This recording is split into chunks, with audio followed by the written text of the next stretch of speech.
ሩበን አሞሪም ከነገው የመልስ ጨዋታ በፊት ዛሬ ጋዜጣዊ መግለጫ ሰጥቷል። በጋዜጣዊ መግለጫውም አብሮት ጋርናቾ ነበረ። አሞሪም እንግዲህ አሁን የነገውን ጨዋታ 0-0 ሆነን ነው የምንጀምረው። ስለ አግሪጌቱ ውጤት ምንም ማሰብ አንፈልግም። ቢልባዎች እንደምታውቁት እነሱ ሜዳ ላይ እስከ 30 ደቂቃ ቀይ ከመውጣቱ በፊት የሚገርም ፐርፎርማንስ ነበር፣ ለኛ ከብደውን ነበር።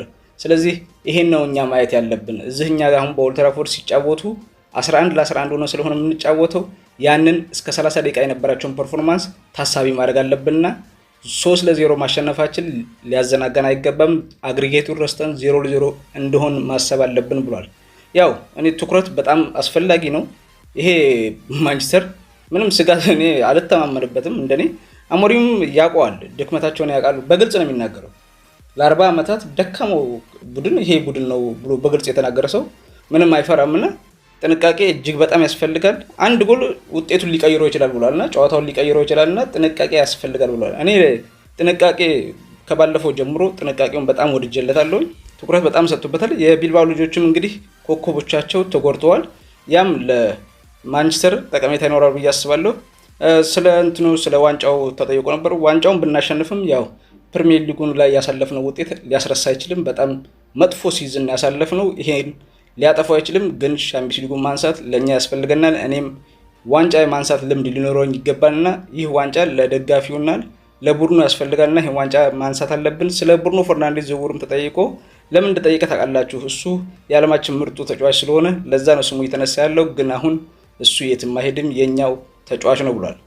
ሩበን አሞሪም ከዚህ በዘለለ ስለ ነገው ጨዋታ ሲናገር ልጆቹ ሁሉም ጥሩ ፐርፎርማንስ ላይ ነው ያሉት፣ ማቲያስ ብቻ ጉዳት ላይ ስለሆነ ያው ጉዳቱ የከፋ አይደለም ግን ለነገው ጨዋታና ለእሁዱ ጨዋታ አይደርስም ብሎ ተናግሯል። እንዲሁም ጋርናቾ ጋዜጣዊ መግለጫው ላይም የእሱም ሀሳብ ሰጥቷል። እኛ ጠንካራ ልምድ እያከናወን እንገኛለን፣ በማሻሻል ሂደት ውስጥ ነን ብሏል። አሰልጣኝ መቃየር ለእኛ ከባድ ነበር፣ ግን አሁን ከአሰልጣኛችን ጋር እየተግባባን የተሻለ ለውጥ እያሳየን እንገኛለን ብሏል። ስለ ዝውውር ተጠይቆ ነበረ። እስከ 2028 ኮንትራት አለኝ፣ እዚህ ቡድን ውስጥ መቆየት ነው የምፈልገው፣ ሌላ ነገር ማሰብ አልፈልግም፣ ይህን ቡድን ማገልገል ብቻ ነው የምፈልገው ብሏል። ያ ጋርናቾ እንደምታውቁት መጀመሪያ ሰሞን ላይ ጥሩ አልነበረም። አሁን ግን ታታሪም እየሆነ መጥቷል። ይሄ እያገዘ ወደኋላ የተመለሰ ከቡድን ጋር መጫወት እያሰበ ይመጣል። ያው ብስለቱ ብዙም እንደታሰበው ልክ አይደለም እየሄደ ያለው ከእድሜው አንጻር። ከዚህ በላይ ያማልን ስናይ አሁን ከሱን እድሜው ገና ነው ማለት ልንተው ነው በቃ በእነ ያማል ምክንያት። አሁንም እሱ 20 ዓመት ሆነው፣ በእርግጥ ብዙ ይጠበቅበታል፣ ገና መሻሻሎች ይቀሩታል። እድሜው ገና ስለሆነ ተስፋ ቢደረግበትም ብዙም ችግር ይኖራል ብዬ አላስብም። ግን በተጠበቀው ልክ እየሄደ አይደለምና ትንሽ በደጋፊዎች ቅሬታ የተነሳ ነው። ዝውውር ጉዳይም ከተለያዩ ክለቦች ጋር ስሙ እየተነሳ ይገኛል። እንደምታውቁት ናፖሊም በክረምቱ ይዞት ሊሄድ ነበር፣ ቸልሲም አሁን ስሙ እየተነሳ ነውና ያው ቡድኑ ካለበት ፋይናንሻልም ችግር ሊሸጠው ይችላል ተብሎ ይታሰባል። ግን ከእድሜው አንጻር ያለው ፖቴንሻል ከዚህ የተሻለ ሊያገለግል ይችላል ተብሎ ይታሰባል።